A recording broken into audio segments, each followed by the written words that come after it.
What's happening, everybody? It's your man Dame D NYDC, and my neighbors must be out here running around here on a dirt bike or something. But well, it's me and your man Big Sam A. Riding with me. It's your Two Mics Up Tuesday Blitz. We're gonna call this the inauguration edition because man, we had a lot of things going on inaugural weekend. Um, but before we dive into that, I always gotta open up with you, bro, man. Like, how you feeling today, and how was your weekend? As always, I feel totally wonderful. Weekend was good because it was just a bunch of chilling, and Right. we got caught with a little bit of snow again. Right.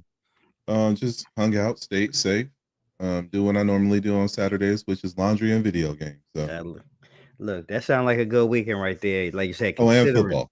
Oh, and well, Yeah, you toss gotta that have. in there too. Yeah, there was some Gotta, spiciness going on. yeah, there was a lot of spiciness that kind of took place this weekend, and even before we even get into that, I want to take a step back. We like to talk, entertainment news as well, Mm. and it was an interesting weekend. Like I said, with the inauguration and 47 taking office, Yeah, and we had some real inaugural balls and different type of events, pre-events that led up in, Snoop partook in one of the events, and he's receiving some backlash right. about his participation, as well as Nelly and Boosie Badazz, and some other folks. But I want to focus on those three.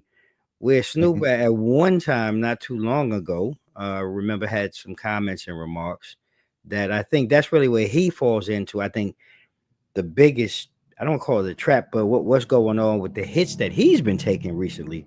And I'm curious to, get your opinion on that because, is it a flip flop? Is it a sellout? Is it, one of those things that, at looking at Snoop now, does his brand and does his credibility take a hit in the bigger picture, or this is just one of those things like, in my opinion, I think most things will be over this in 2 weeks and we'll be on to the next. I think Dave Chappelle said it best when he had that one skit.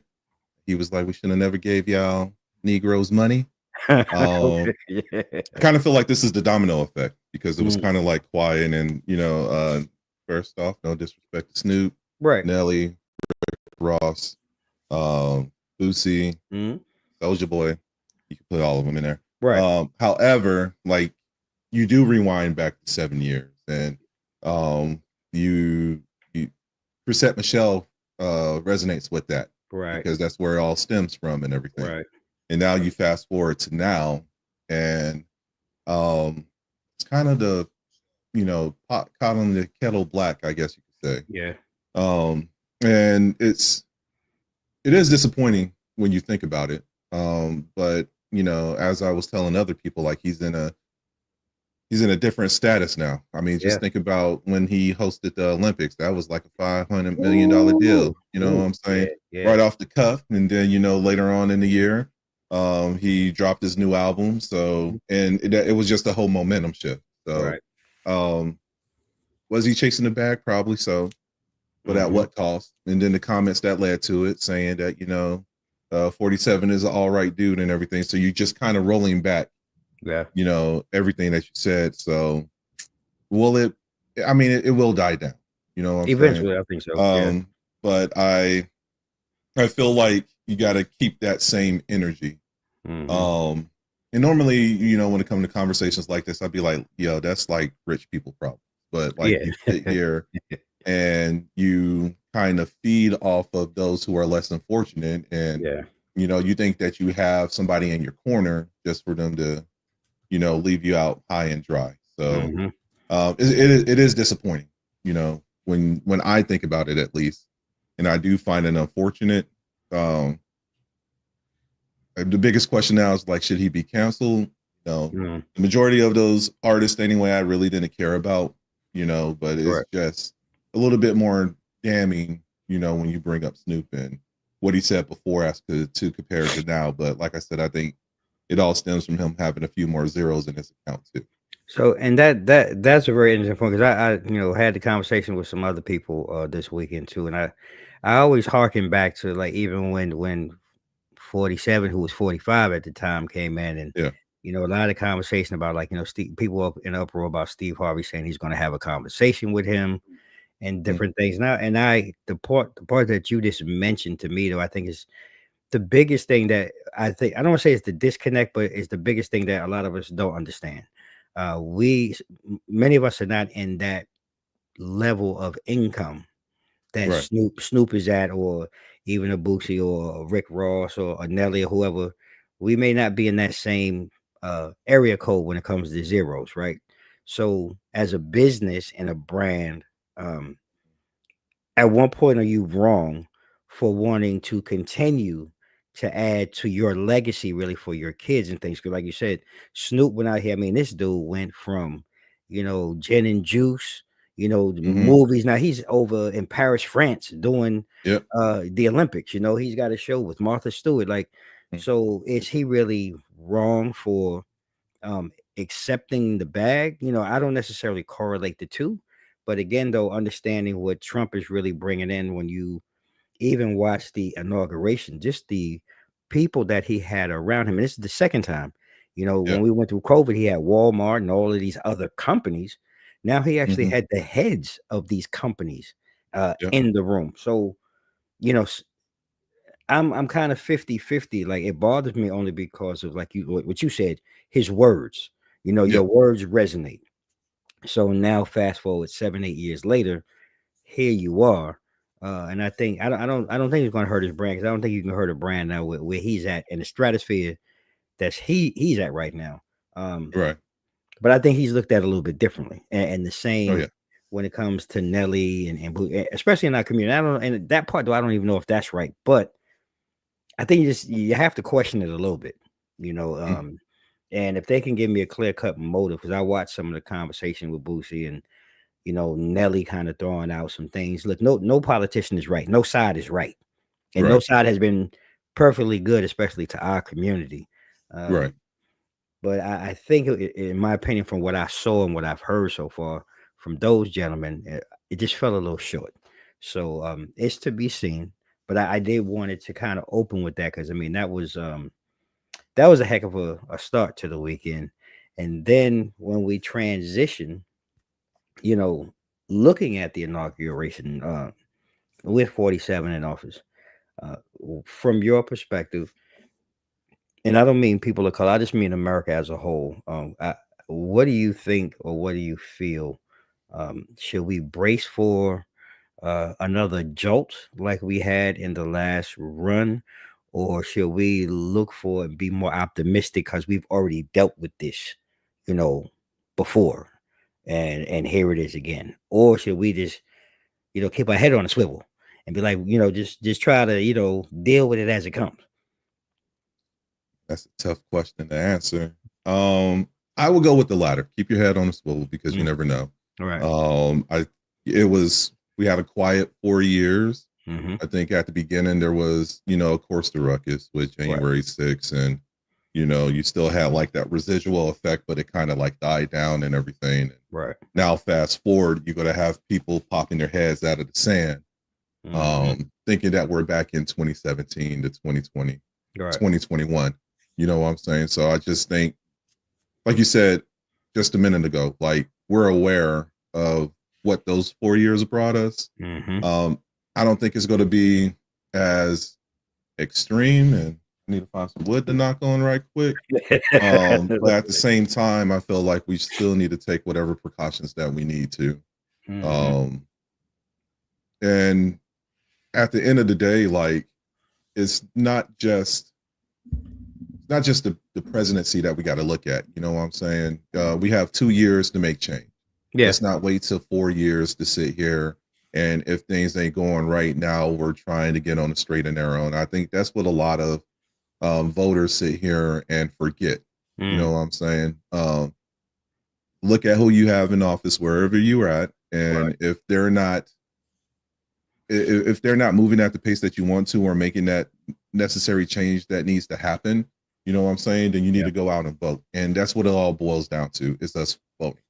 What I would say for either party, don't wait till, the fourth quarter when you have 3 minutes left and you're down by doggone 21 points. to try to bring in another quarterback thinking that they're going to win the game.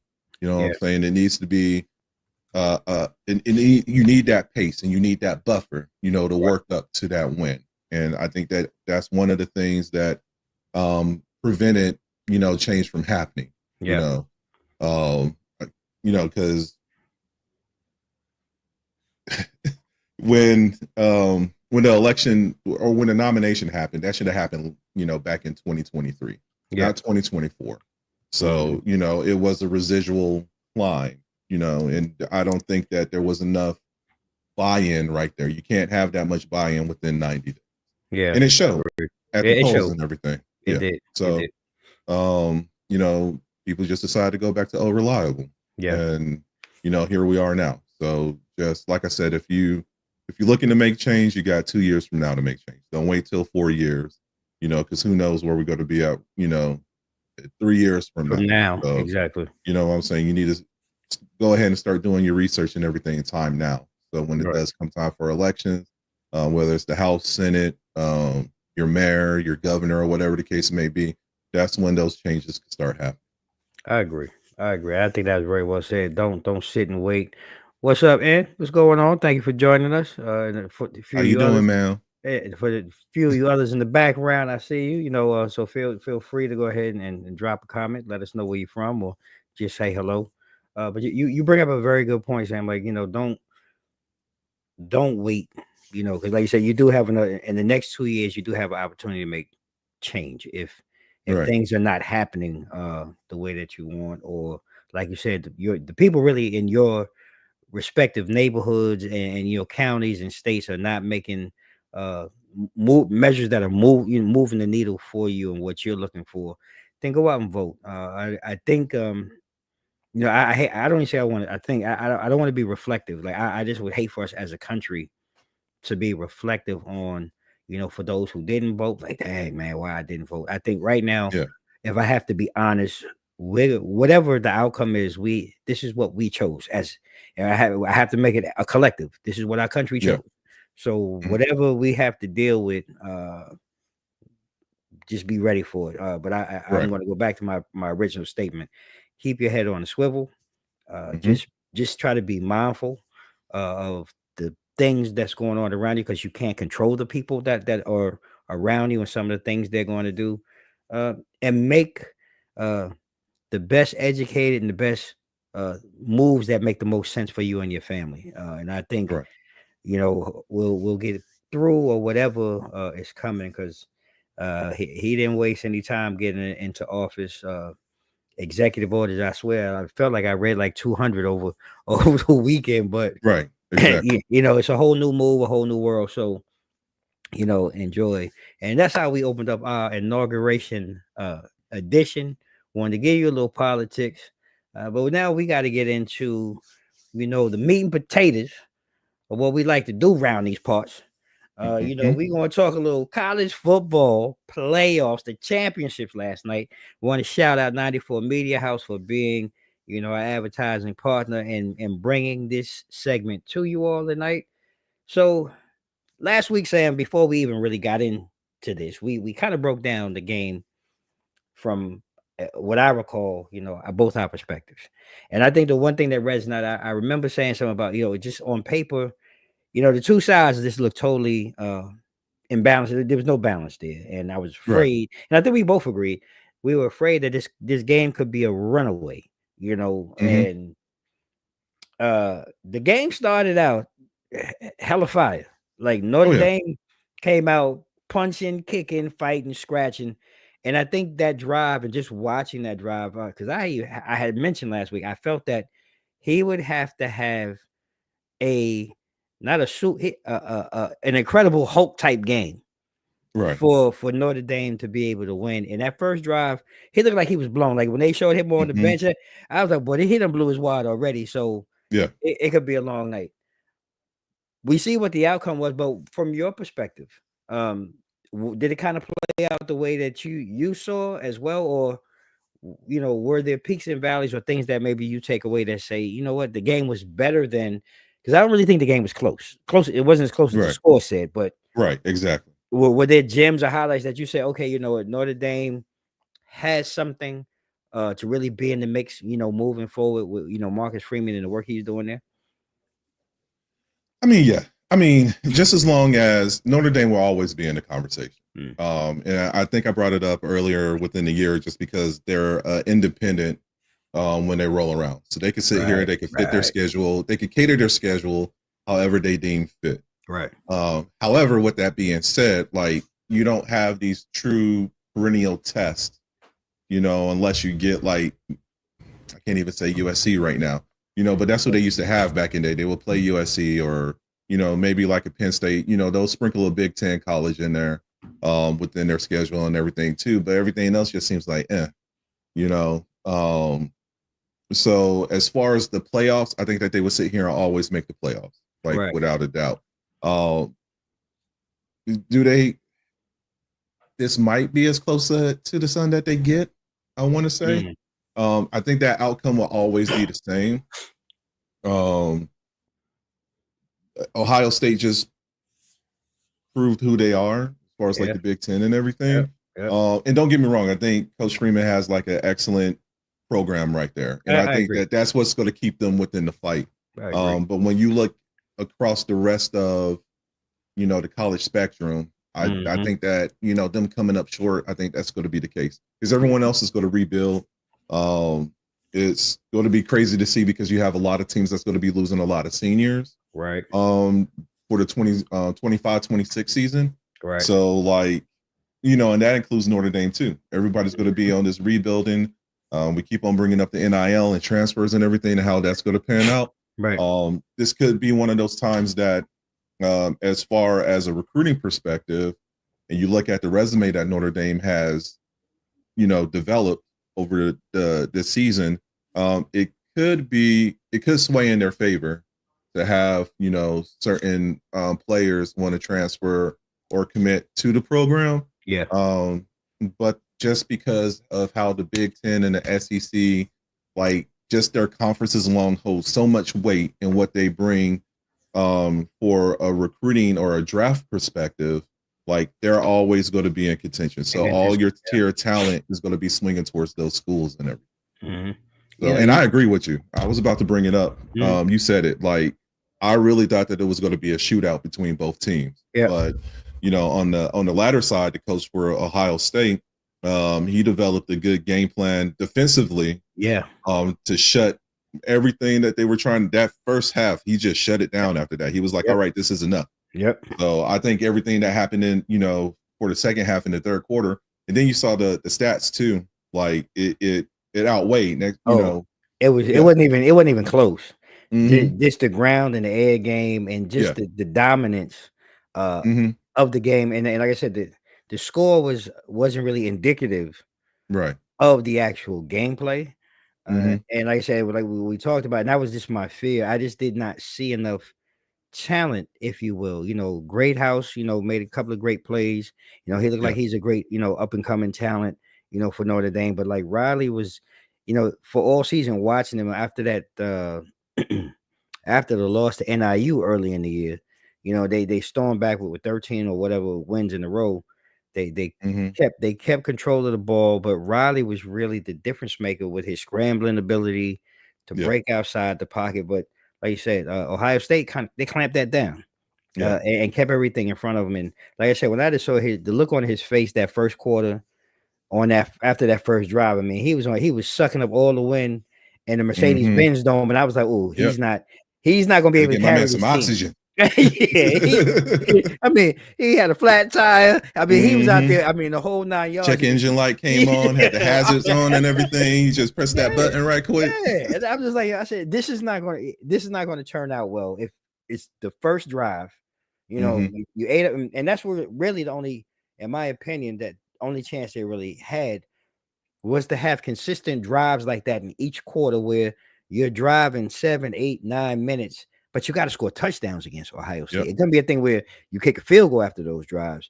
And just watching it, like I said, it was to be expected. But we also talked, and you mentioned a good part in your commentary about the Big Ten and the SEC kind of really being the prime. But does this win this year, and really watching what Michigan did last year, is this kind of like a renaissance type thing or an awakening where the Big Ten, because we always talk about the talent in the SEC, and Yes. I think it's the depth, but has Right. the Big Ten really ascended with its top just 2 or 3 teams? Because 2 years in a row now, we looking at the Big Ten taking home the trophy. So, is that compelling? Like, is that even a compelling thought or a conversation? Because we didn't I really mean, talk about that. for now, Mm, w- I think it sucks that we just have the Big Ten and the SEC. mm, And that's no knock against like the Mountain West and Big 12. right, right, Only time will tell, but it's all for now. I think that's where the balance is going to be at. yeah, Those are going to be the juggernauts that everyone's going to be talking about, comparing to, and everything. So, can it grow from there? What's going to happen when the Pac-12 comes back? During the 2026 season, I believe it is. right. So as of now, like, yes, the Big Ten is it. You know Mm-hmm. what I'm saying? But you can never count out the SEC. Oh, without question. So I would give it to them right now. There was a lot of talent. I'm not going to forget about Indiana because they're Mm-hmm. up and coming too. Yep. They just need to figure out what to do, in these big dances. Yep. Yeah, because you got to be if you go to be in that spotlight, then you have to take advantage of it. Same thing. Like Or is it, yeah, Penn State, same thing. Oh, Penn State the almost. same way too. And again, Yeah, though, you're right. We will be looking at again another revamped and revised landscape yes, once the Pac-12 kind of comes back into the mix. And yeah, then you talk about there's probably still going to be some other potential realignment. right. The NIL and the transfer portal will probably continue. And tell me if you agree. Continue to be the biggest behind the scenes player that's really going Hmm. to probably impact the Yeah, balance one way or the other moving forward too. that's where the talent's going to go, Yeah. and that's what makes it scary now. You Mm-hmm. know, I don't know. Like I said, like I'm just hoping that the passion and the love for college football doesn't change because of the transfer Mm, portal and the NIL. Because mm-hmm. then it's just going to get messy. It's going to become just like the NFL. And I we sit agree with here that. and you got all the talent going in one direction, Yeah. versus, and then I don't want to say smaller markets, but your smaller schools, they don't have that advantage because they can't make the offers that some of these big collegiate, Very true. you know, That's very uh, teams or colleges can sit here and offer a player. yeah. So that's where it gets like muddled and murky and everything. Where the landscape is already shifted. Mm-hmm. You know what I'm saying? It's going to shift again when we go to 16 teams. It's going to Yes. shift again when they bring in another conference and everything. So when and will the smoke really clear? Mm, Not for now. I think there's going to have to be better restrictions with NIL. And you brought it up agreed. before too, as far as the transfer portal, as far as like when athletes could sit here and actually declare themselves into the portal. Yeah. Because now you're not given, if I make it to the playoffs, but yet I got like 22 players out, I ain't gonna make it past that round, Right. You're not. that first round. You know Yeah. what I'm saying? You're gonna get washed, Yeah. point blank and simple. So Mhm. it should be after the championship game that you could Agreed. declare for the portal I agree. and let everything else take its course, but like not during the playoffs. Yeah. That put a lot of teams at Boise State, Boise State, definitely. Georgia, and there was one more school that was in the playoffs, but all of them had like It either was 12 or more athletes. it was a Oh, huge Georgia too. Georgia was in the mix too. it was a whole huge Yeah, disadvantage for them to compete. yeah, Because I mean, let's just keep it real. Some of those schools, those mid majors and mid tier teams, may not be as deep as in hmm Alabama or a right, Georgia or a yeah, Clemson to have yeah. that type of depth behind You're them. right. When these Yeah, kids are gone, that's a gap. For right. them to try to, and especially in a playoff game when you're going up against another opponent, like in that same level. Like you said, we saw it. Yeah, Affect these teams throughout the hmm playoffs. So yeah, great point. Great point. Well, moving into next year, again, it's early, and I don't like to get into the early, but this is what we do. We're talking sports. Do we see the potential of an Ohio State going back to back? Do you feel that there's maybe some other teams out there? And I mean, the smoke still hasn't cleared. And that's where it's kind of hard. But do you see that Right. potential of many of these teams that were in this year's playoffs returning to next Yeah. year's playoffs?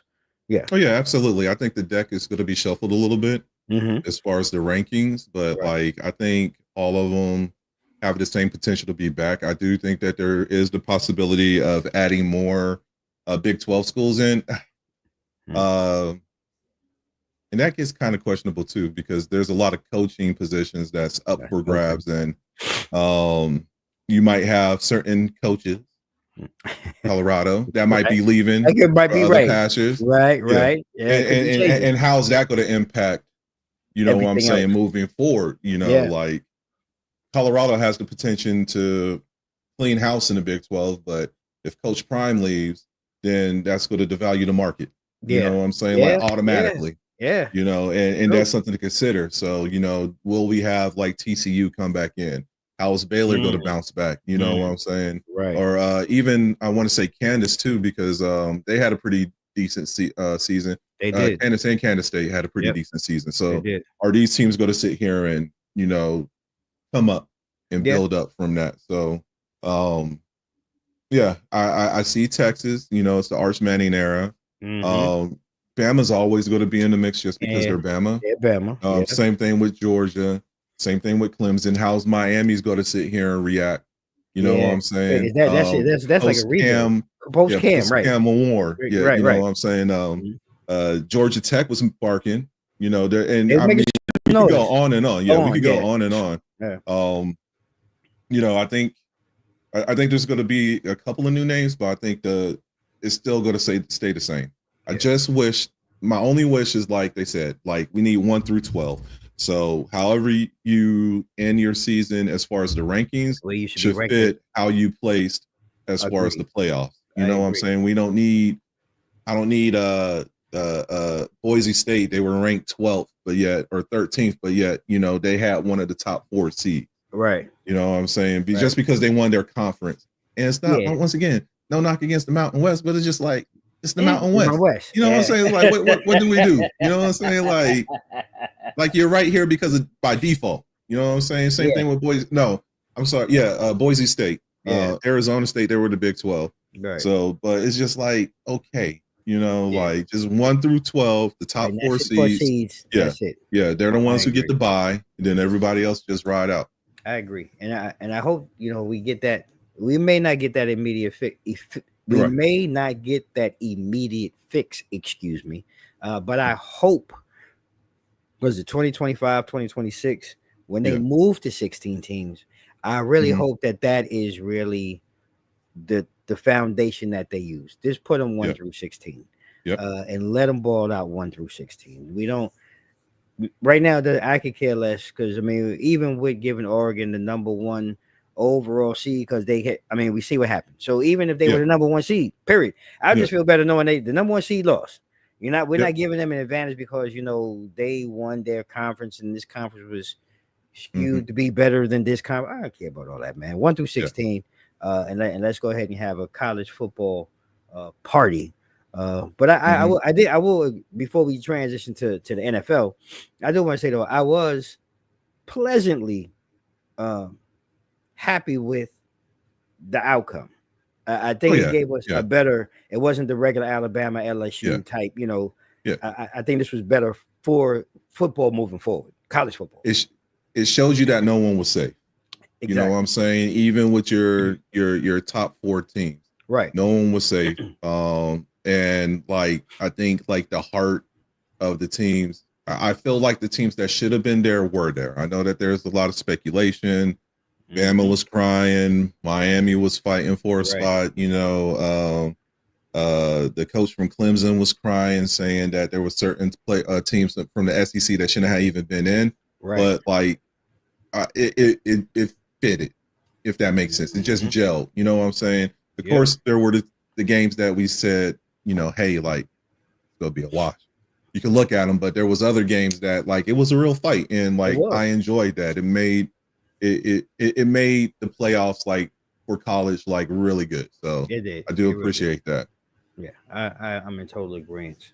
So I want to go ahead and transition and continue talking football, and I want to thank our sponsors over at Riddick Entertainment and Events for bringing this segment to us all this evening.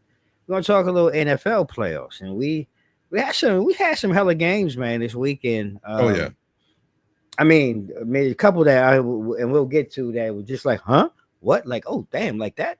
Uh, and I want to start. We're gonna start in Kansas City. We're gonna get them out the way because we know they got the refs. You see the memes going all over the Kansas City NFL. refs. Yeah, I mean, they got Patrick Mahomes out here kissing the refs already before next week's game Hmm. against the Bills, and putting money in the refs' pockets and all this type of nonsense. All I will say is this: there were some questionable calls, in Right. my opinion, Hmm. watching this game that went against the Texans. That Right. I think most will agree was like WTF, really Right. seriously. But they were in the game, right? The only thing two things that stand out. And the first thing was Kansas City's defense. Hmm. Man, they shut down CJ Stroud. I mean, 8 sacks. Right. I'm not talking about how many times he's not to the ground. I said 8 sacks. Hmm. Sometimes some teams don't see that in a month, right? They Right. did it in one game.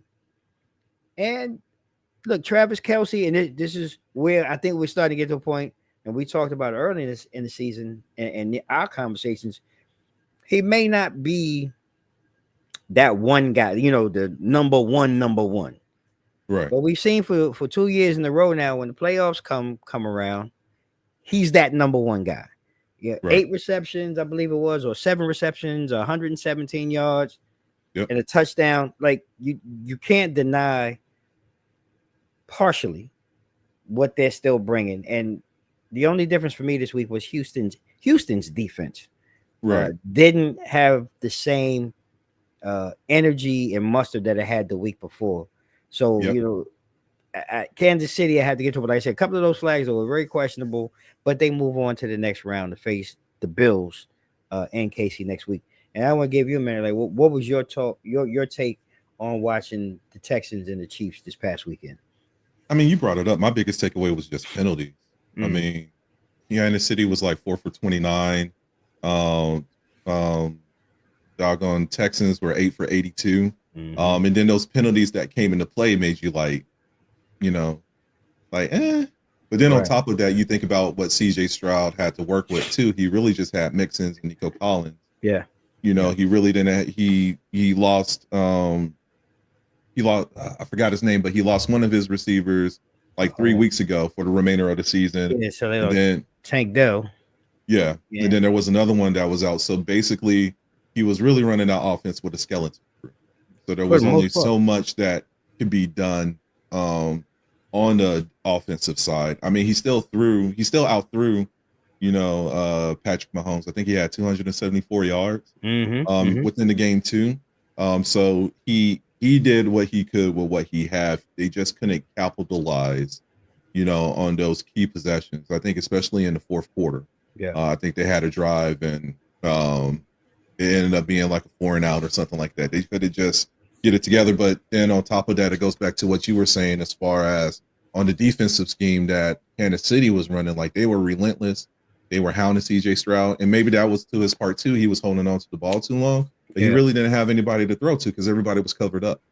Yeah. So, They was putting in in the that work. pocket, that pocket collapsed like a deck of cards, like building a house or something like that. So they were locked. It was there was no time on the pass protection.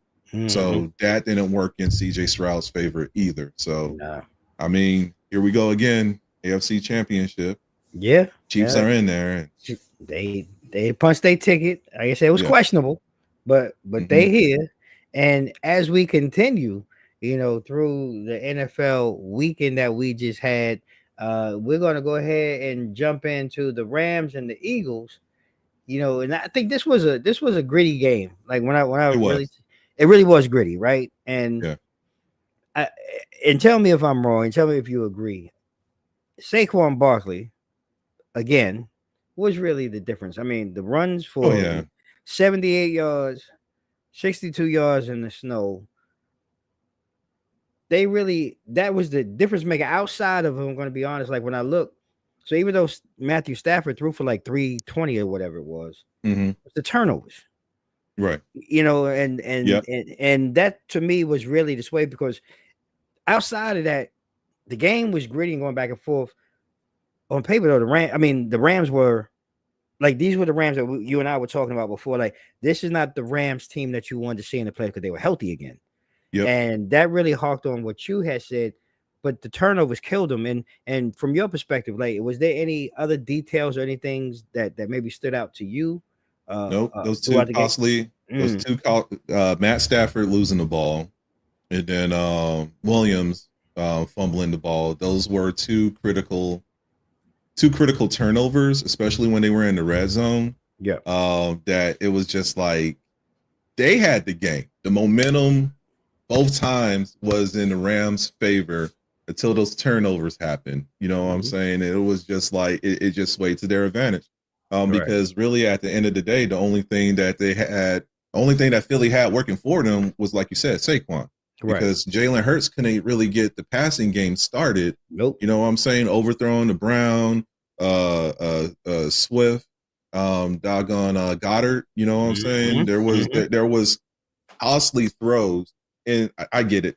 Weather was an element. You know, that was a factor in there too. But there was some overthrows, there was some underthrows that happened in that game that just, you know, kept the Rams in the fight. You know what I'm saying? Really and like I said, if it wasn't for those two penalties, I really think that the momentum shift. Yeah. So with that being said, like, you know, that's what led to the outcome that we have right now. So I think the Rams are going to be dangerous if they can stay healthy. As far as like the NFC as a whole, definitely in the NFC West. Definitely. So like, you know, just as long as they don't get plagued with injuries early like they did this season, hopefully, I think this is going to leave. I know Matt Stafford said he has to think about his future, but I think he might come back and you know, have one more ride. I think so. You know? Like I say, you called it just with the injuries alone and just the way that they came back on the second half again of this season, like they did last. But as they started getting their pieces back, it was a fight, man. It really was a gritty game. It was a fight. It was, and I think the Rams do have a lot more in store. If like you said, if Stafford comes back next year, the team stays together and they can find a way to get healthy or stay healthy. Because these last couple of years has really been difficult. It's been like a war of attrition for them. Just, you know, plug and play with all the injuries that they've absorbed. But I think they're a team to watch if everything comes back and plays out like what we've seen this year. So I hope to see Matthew come back.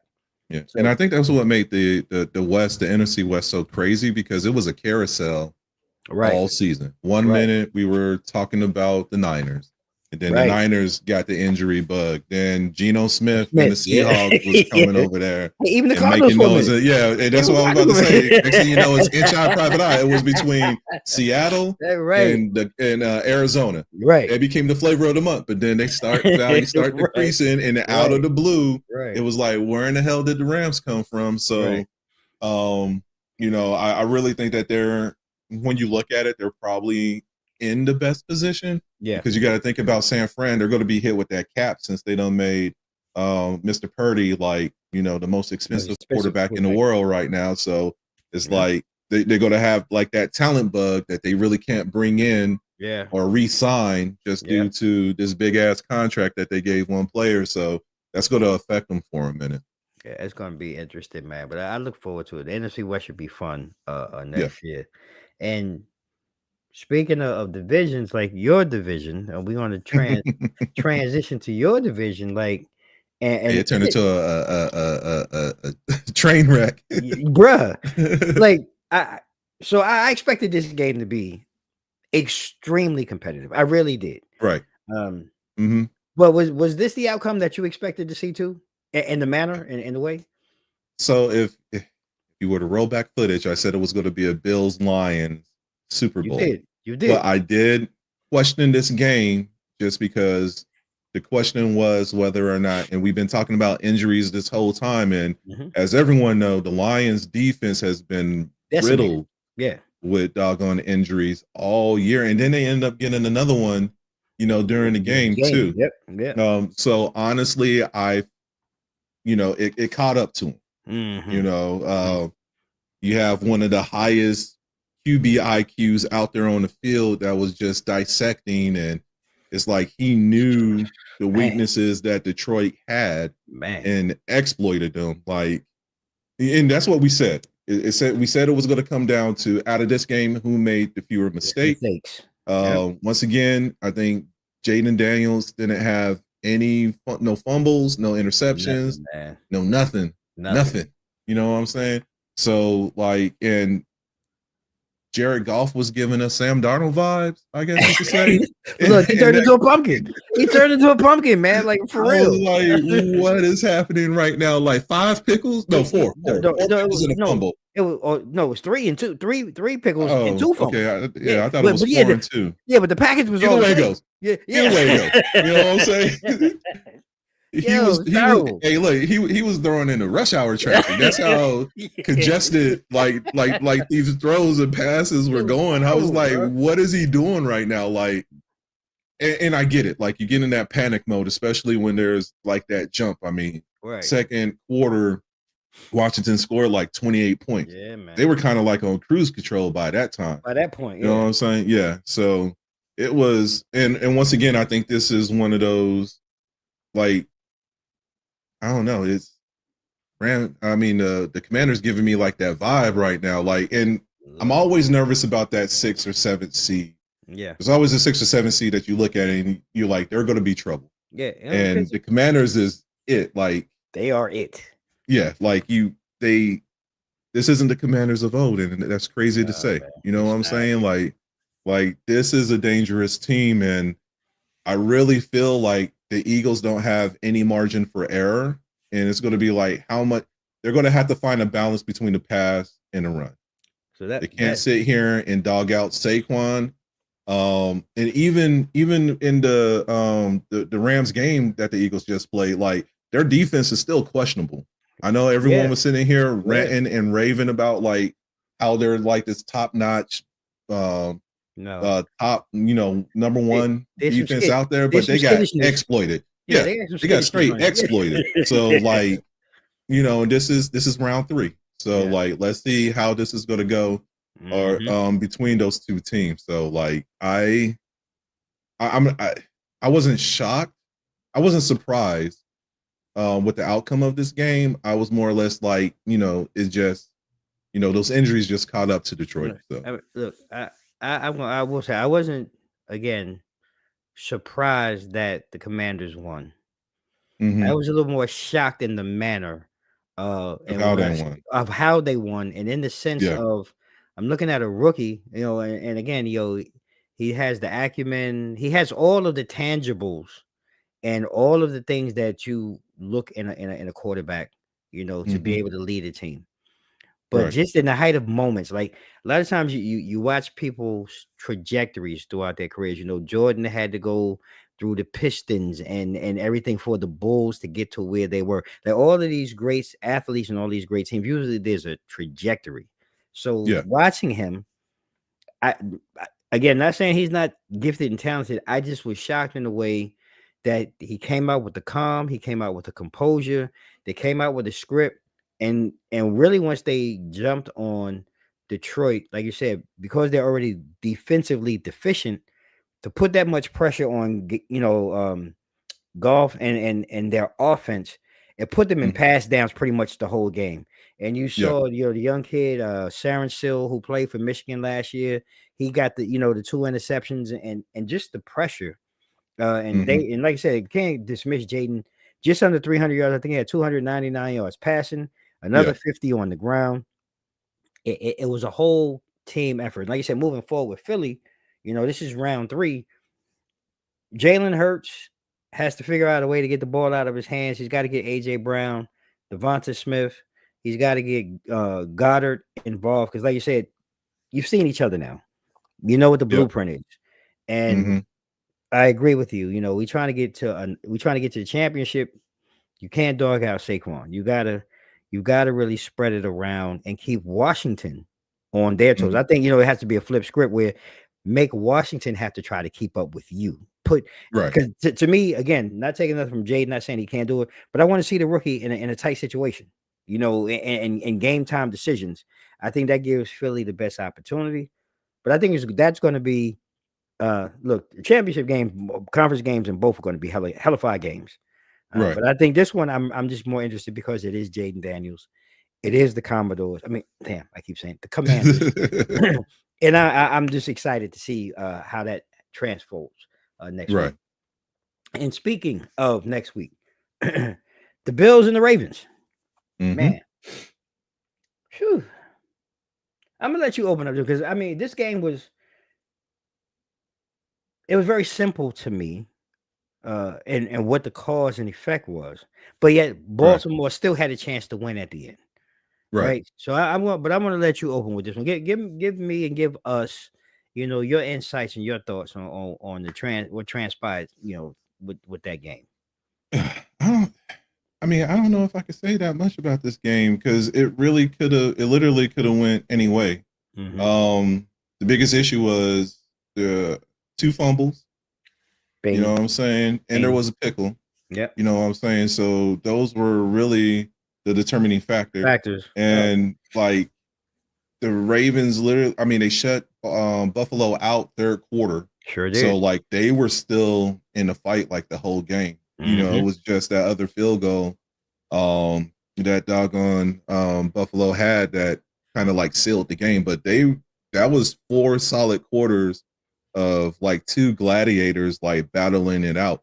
And Yep. it was surprising to see the way that doggone the Ravens weathered the storm per se because it They took was the punch. They took the snowing up punches. there Yeah. too. Yeah, they took all lumps and Yeah. bruises Yeah. and cuts and everything else, and they weathered it out. Is just I think it was was it an interception in the fourth In the quarter fourth quarter, I believe. that sealed it and everything. So Mhm. that was really the determining factor, and Buffalo just sat there and killed the clock afterwards. But Mhm. I like how Lamar came over there and pretty much put the game on his back. He was like, He "This did. is, He you did it. know, this is on me." You know what I'm Mhm. saying? Can't win a game with 2 fumbles. He said that. Yeah. Can't win the game with 2 fumbles and an interception. So Yeah. he took the brunt of that. I don't think um, Mark Andrews deserved the criticism that he's getting on I that don't 2-point either. conversion. Mhm. It was a low ball. You Mhm. know what I'm saying? So like, and you're in the code, so there was factors there. Like it was in his hands and it was out. Yeah. But it was underthrown though, Mhm. right there in the corner too. So I'm not going to pin all of that on him as far as like catching that. But you look at some of the passes that LeVar was throwing anyway. He underthrew on several Several occasions. occasions. Yep. You Yep. know what I'm saying?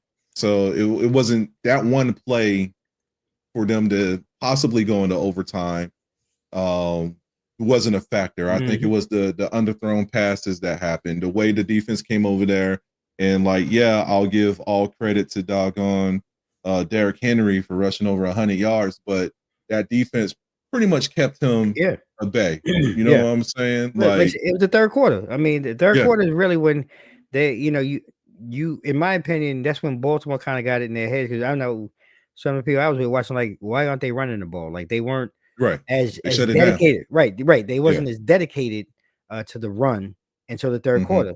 And that's where you saw some of the momentum change and things like that. But like I said, Right. you had Yeah. already missed, I believe, the extra point and the field. Like Yeah. all of these other Hmm. things kind of came into place along with the turnovers, which to me was the biggest thing. Like Baltimore had been very, very efficient at not turning the ball over. And Right. especially in that weather, it just kind of Hmm. played in the Buffalo's hands. Yeah. And to have to fight your way back. First of all, kudos for fighting your way back and really, showing up. And I agree. I don't put that on solely on Mark Andrews, because conditions and everything else. Yeah. If it was a perfect day outside, maybe it would have caught it. But I Yeah. mean, you're trying to catch a brick out there, that's underthrown behind you. Like all of these different things are factoring in. So I don't Yeah. necessarily put it on him. I do agree with you. I got to give kudos to Lamar for taking it like a man. Right? Oh yeah. This is my team. These things are unacceptable. And if you're a competitor, you hate to lose, right? And at the Hmm. end of the day, this is one of those, you got to hear it again for the whole off season. Baltimore can't get over the hump. Yeah. Lamar, yada yada yada. So I get it where he's come from, but I think they are positioned again. They were out. They were missing Zay Flowers and a couple of other key pieces, Yeah. but they're positioned again to come back and be competitive next season. So I want to give them the shout out, and I think you and we agreed in the chat though. That kind of I'm still rooting for Saquon, but that kind of crowned Josh Allen for MVP. I think it's solidified him being Mhm. MVP. I think between this game, you know what I'm saying? Right, right, If the Ravens would have won, it would be LeVar all day. right. But I mean, and it's close. I hope Yeah. that they come over there and they give the stats. But I really feel like this is going to be Josh Allen's MVP because he Mhm. did it.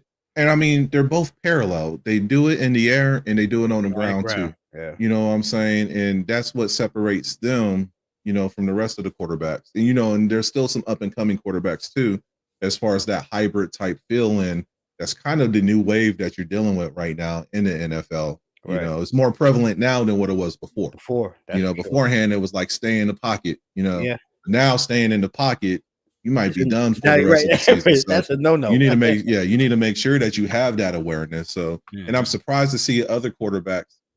Like I'm shocked, and I get it. Jordan Love was banged up a lot of this season, but Yeah. he's kind of in that realm of being a hybrid quarterback, but Yeah. he stayed more in the pocket than anything. Yeah. I was getting to the point like, damn, bring Malik in because at least if he doesn't see anything downfield, He's gonna he's make a going to move. run it. Yeah, he's gonna make a move. You know what I'm saying? Like, Jordan Love, he gets so the blinders be up and he's so adamant about just chucking it downfield.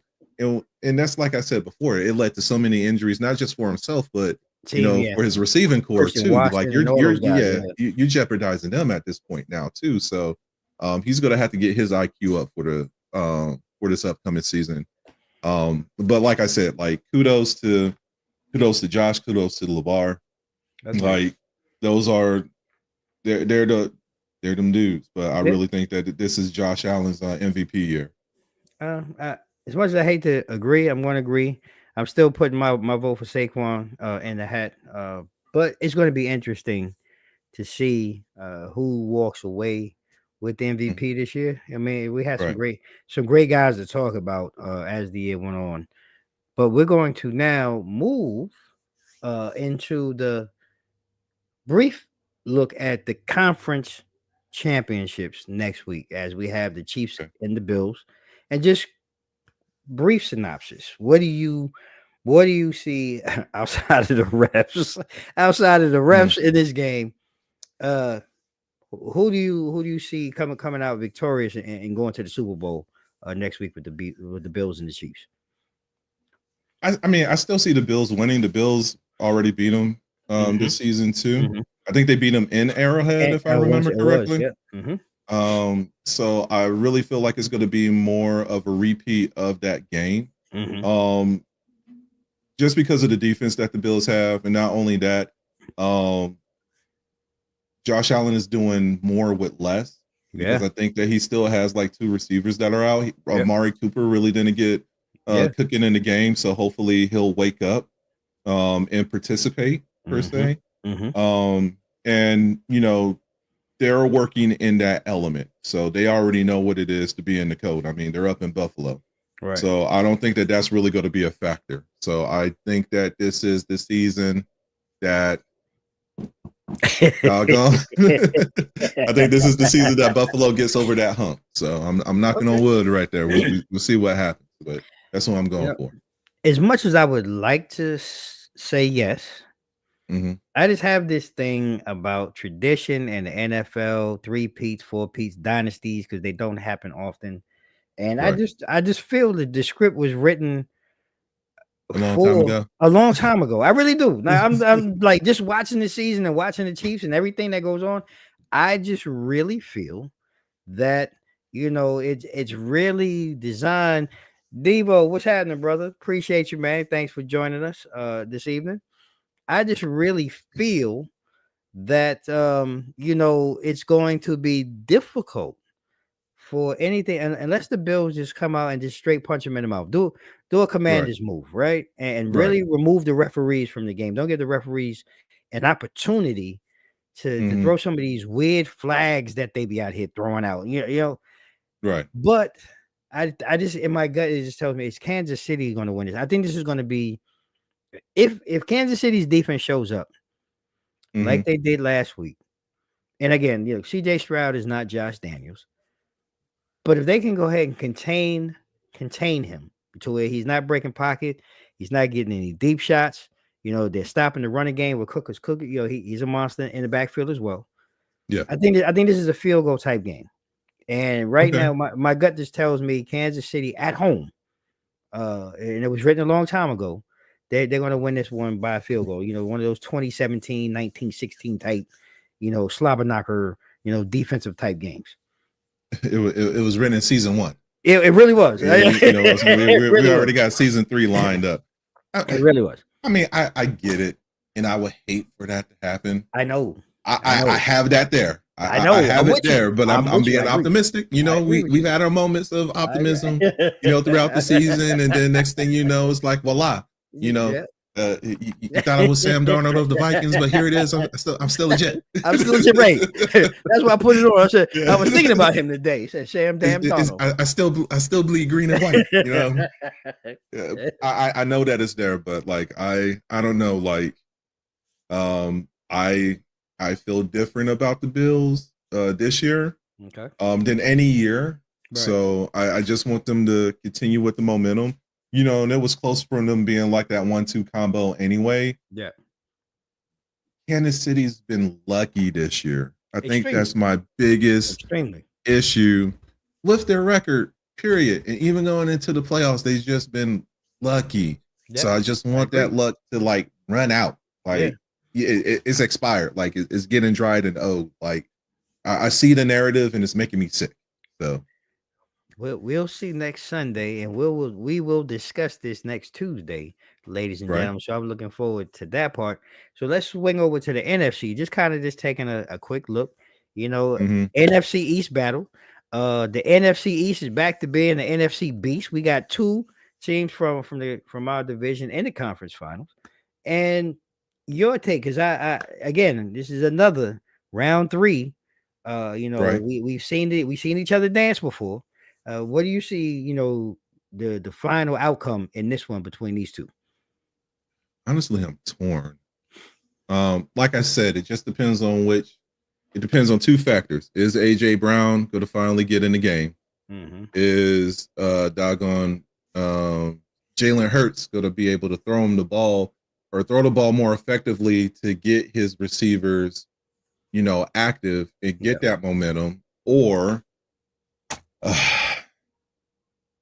no, I will say 25-27. I wish I had a coin on me because I was. You know what? I'm gonna go for the underdog. 25-27 Commanders. Well, yeah, okay, that's fair. I think that's a legitimate. Just watching them play over this last, especially in the playoffs. Yeah, they definitely look more efficient. They look more prime and ready. But I'm going to go with experience. Okay. The Eagles and Jalen Hurts and some of the guys, they've been there. They've been to a Super Bowl. They've been to a championship game before.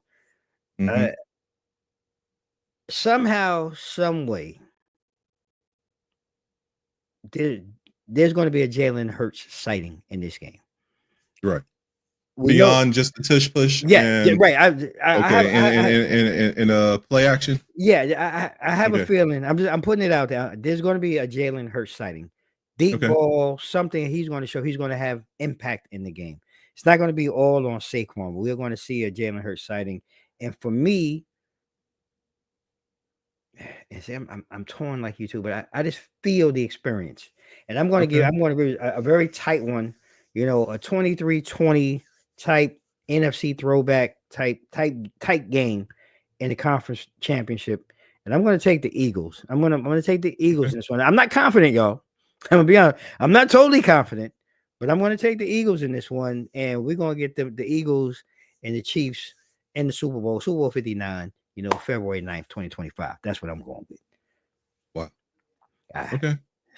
I don't know. I just All feel right. that way. I don't know.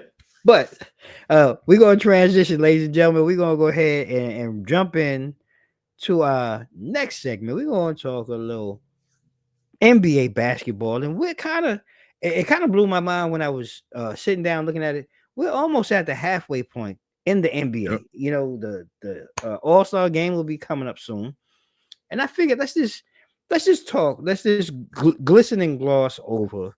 Maybe I want to start in the West this week, and we'll talk about the East next week.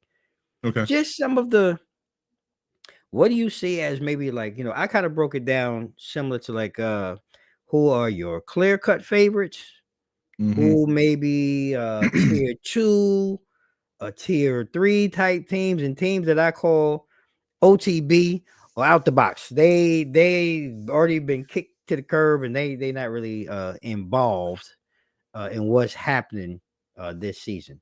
So I kind of have a couple of teams for me that right now, looking at the West, Mm-hmm. are like clear cut favorites. And Okay. this is not really in any order, but I got to start with OKC because at the time of doing this, OKC number one in the West. Right. And that is some I had to really reflect and really look at the talent. They have some of the best young damn talent that nobody knows Right. outside of SG. Nobody Mm-hmm. really knows anybody else in that squad. Am I right? No, you're absolutely, because I can't name anybody else. right. I'm But just going to keep it to me. 'Cause I was just thinking of Gilchrist. I was like, okay, SCG. yeah, Like, that's the only one that comes to mind. but they're hell of a team. Like they're balanced. They play defense. They can score, Right. and they're young. And Right. then behind them, I have Memphis because Okay. we've got Ja back, Mm-hmm. and Ja has. It's amazing how one player can really impact a team, especially like Right. NBA. Mm-hmm. They were out of the playoffs last year, but right now, I want to say they were third Yep. in the East at the time of this, and I had to put them in here because I just think his impact and what he brings is ridiculous to them. And then I rounded out, really the top four with Denver. Denver is still a threat. They're Mm-hmm. not they're not as impactful as they were when they won the championship, but they still have, some would say, the best big man and some of the best offensive and two-way players going. And the Clippers. I put the Clippers in because I mean, look, Kawhi's back. Kawhi is back. And look, I know, hey, I look, and I'll get into it because we had the same conversation. Okay. Like he's not the same Kawhi, right? Right. But watching him on the floor, because at first I was like, why did they get rid of PG? Like, why wouldn't you get like Kawhi could have gone? But I see why. Yeah. Just with him being back on the floor with them, Mm-hmm. they have been hella better than they were without him. And I know at the time of this, I want to say they were like sixth, I think, in the West or seventh in the West. Mm-hmm. I just watched them rise, and I was like, to me, that's a dangerous team right now. And we're only halfway there, but those are my top four that to me are my clear-cut favorites. What about Okay. you? I would go with the Thunder as number one. Mm-hmm. Just like you said, their youth and that exudes and everything. I would say Houston number two because I like what Coach Udoka is doing over there. Great coach. I would say Nuggets number three. Mm-hmm. Just for the fact of I like the Joker and Russ. I like that combination right there. Right. And Russ looks happy playing in Denver. And we haven't seen this in a while too. True. So like, Lakers thought he was a liability, and it's like joke's on you right now. That fourth one, I'll put the Grizzlies right there at number four. Because like you said, like a healthy jaw is a thriving Grizzlies team right there, and that makes them dangerous. So and out of the four teams, like three of them, they just sit there and exude youth. Yeah. So you're seeing like a transition in the West. Yep. So and that's good. That's healthy. That's great. No, that's great. What I'm saying, to see that. So I will round that out as far as like my top four or five. Saying that four. That was the four. That's those. Yeah, I just we'll do four. Yeah. So all right. Those are my top four right there. And I agree. Like I had a hard time with that one because I like Houston. I like what Coach Udoka is doing there. Like we've seen him do it in Boston. Yeah. We see him right. And the only reason why I didn't have them as a clear-cut favorite was the youth. Like again, Right. I'm a traditional guy. I do believe in you having to build to get to it. And Right. last year we saw it. Like we saw Mm-hmm. them really gel late in the second half of the season. So it's not really a surprise. But again, I'm looking at the NBA season 2 is a long ass season. It is And too. how do these young guys, and that could be the same thing like for OKC, but they've done it, they did it last year, so they got a little under their belt. But how does this young team really run through this entire season and keep that same energy? So that's why I didn't have them as my clear cut favorite, but I do have, Houston in my tier 2 teams that Okay. really you should be on the look out for. And I also have Dallas. I think Dallas could have been a tier 1, but the injuries with Luka Yeah. and Luka just and Lively. and Lively, right? So it Yeah. just they're still clicking and they're still competitive, but I feel like there's something missing without those guys, those pieces on the floor that kind of you can put them in that tier 1 conversation. But again, hopefully, they come back from injury, after or near before play, the All-Star break. They Right. get that rhythm back. So I have Dallas and Houston in tier 2. Okay. I got Minnesota in tier 2. And this one was a tough one, but it wasn't tough because when I looked at the teams behind them or kind of in that same grouping, Yeah. I just think from a talent base, I think if Ant and Julius Randle and Cottage Cheese Gobert can kind of get there, you're like, no. But I just think from yeah, I just think they have the best. I think they have the best talent to be able to be in that tier. And it was hard because, like I said, I looked at the Kings and the Suns.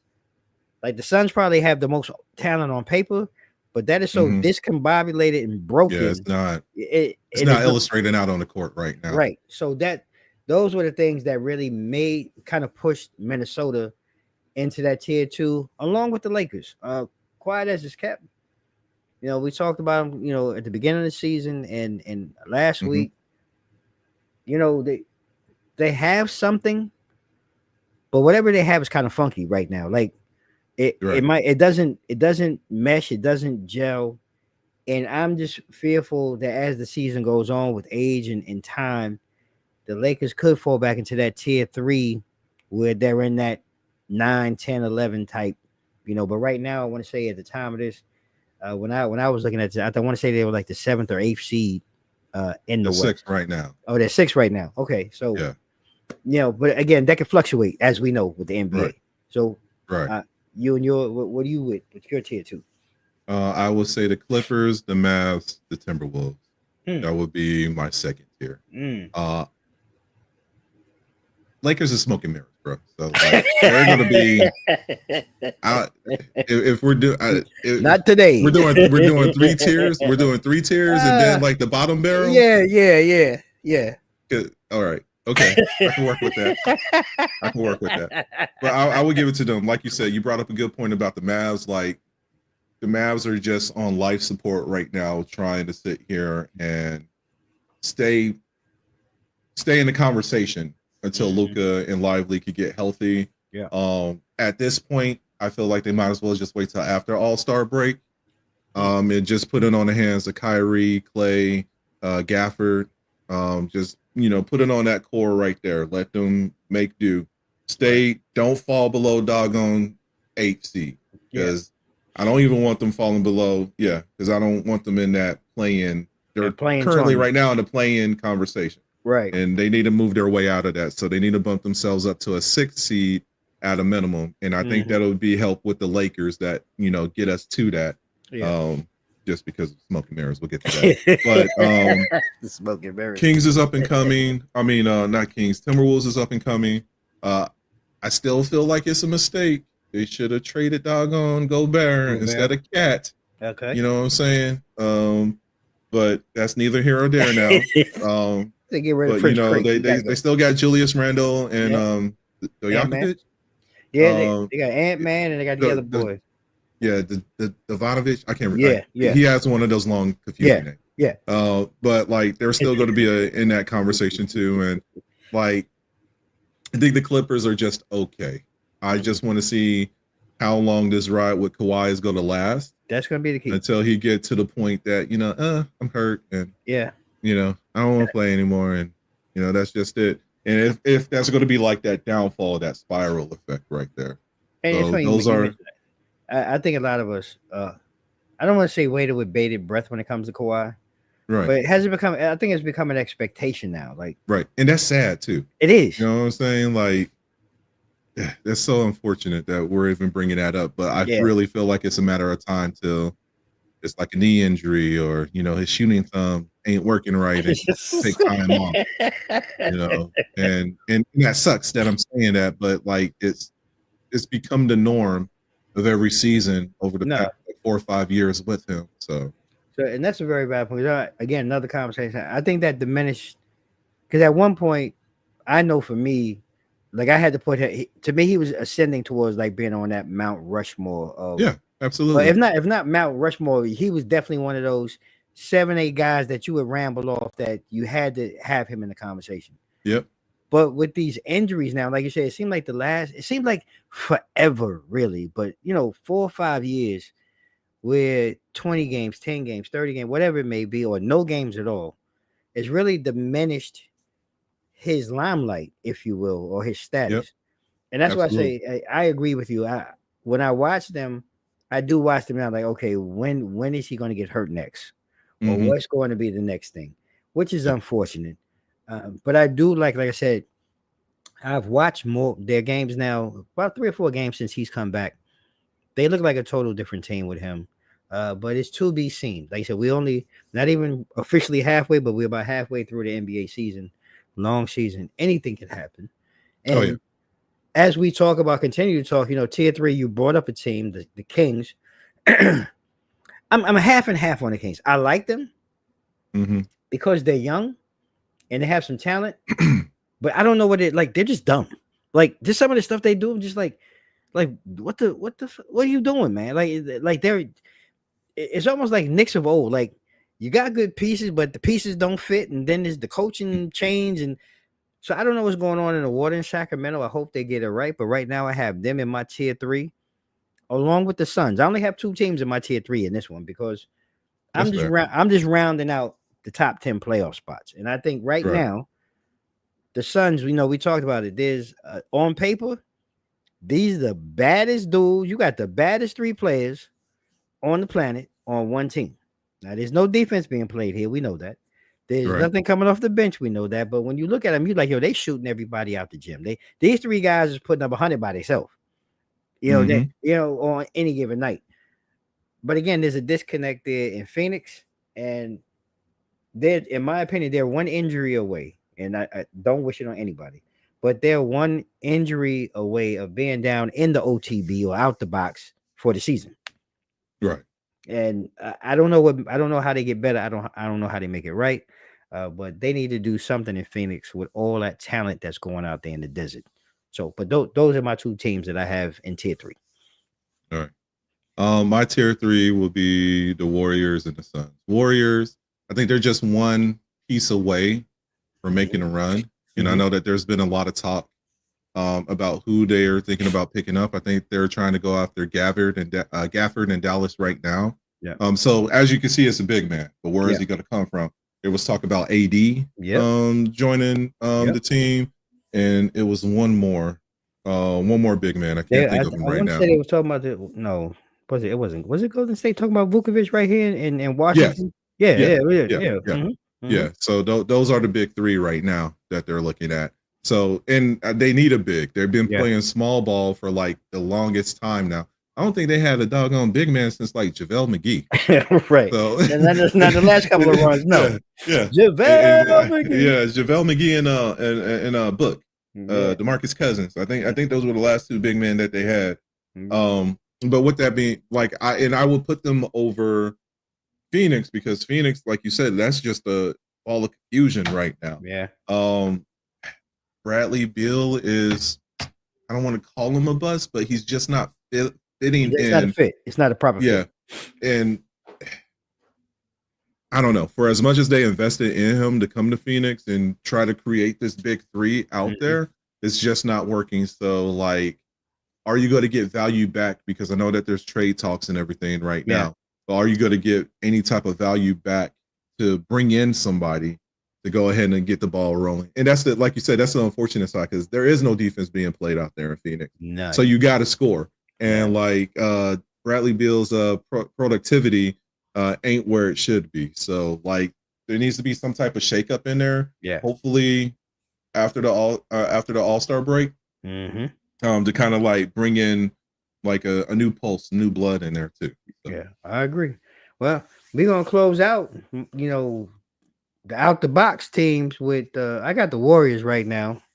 Holding until they make a move or shake something up. I think the Warriors are going to get pummeled, and it's going to be hard for them to stay competitive, to make the play in right now.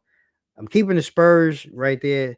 I think the Spurs have more potential, but I have to be honest with you. I'm not a Chris Paul fan, in the sense of, they brought him in for leadership, and you've seen some of the changes and some of the impact that he's made. I'm not dismissing that, but I'm just not a fan of him leading this Spurs team. I think the Spurs need something else to go around Wemby outside of Chris Paul, whether it be another shooter or scorer or another big body. I think the Spurs need something.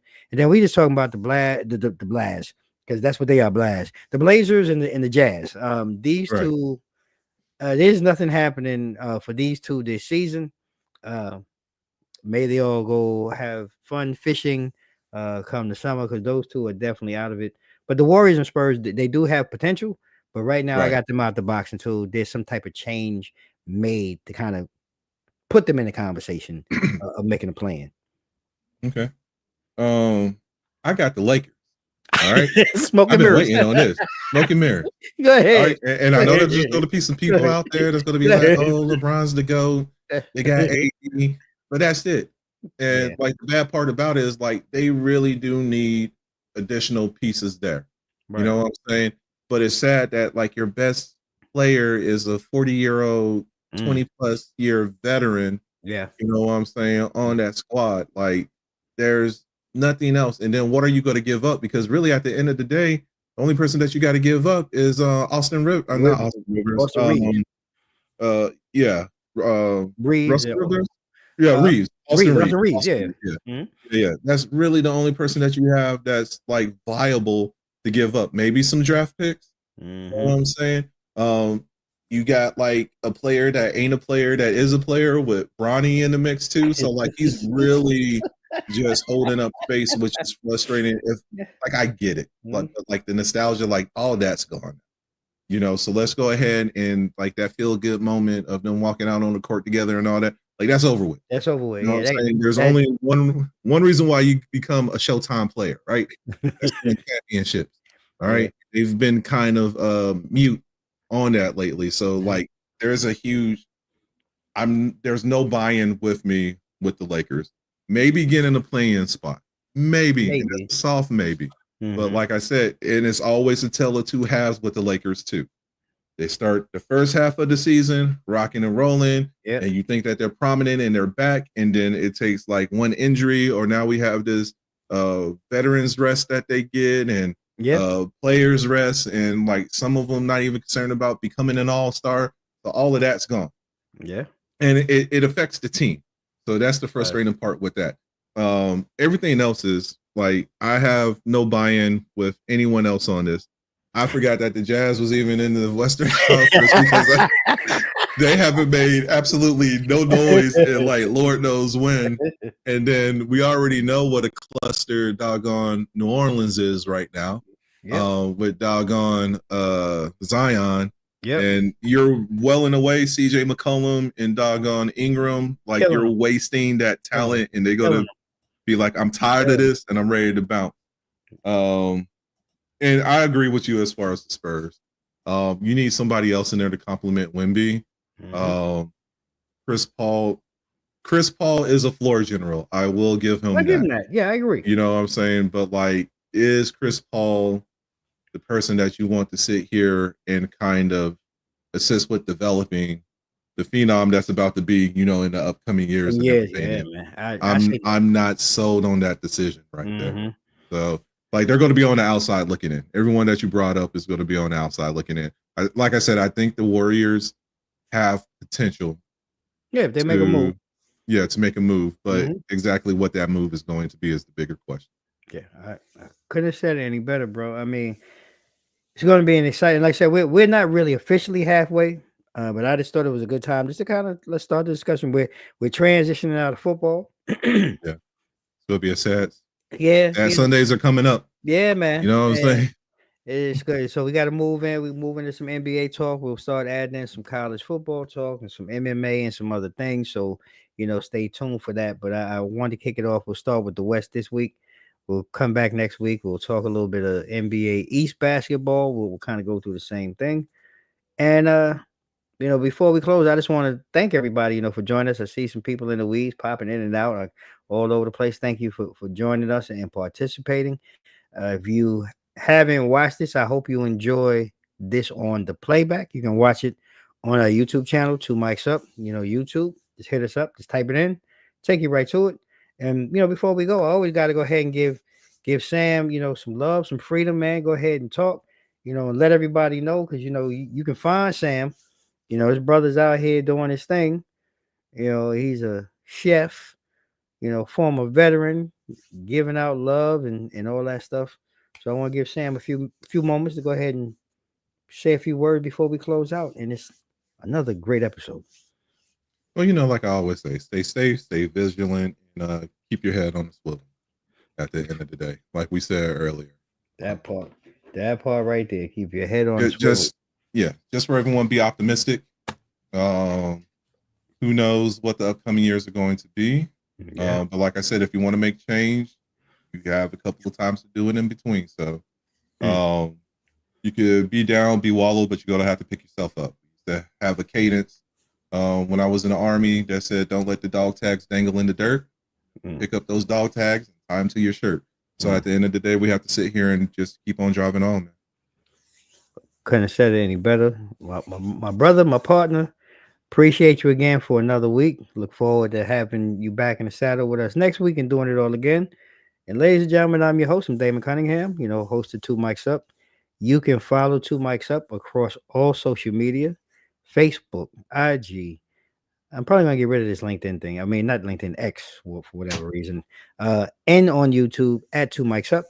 We are a 4-time award-winning show rocking with you all each and every Tuesday with the 2 Mics Up Tuesday Blitz segment with my partner, Sam Adams. And like we do at the end of each and every show, ladies and gentlemen, I'm going to leave you all with a couple of things. May you all stay safe, stay blessed, Mics out, and we'll see you all next week, Tuesday. And until then,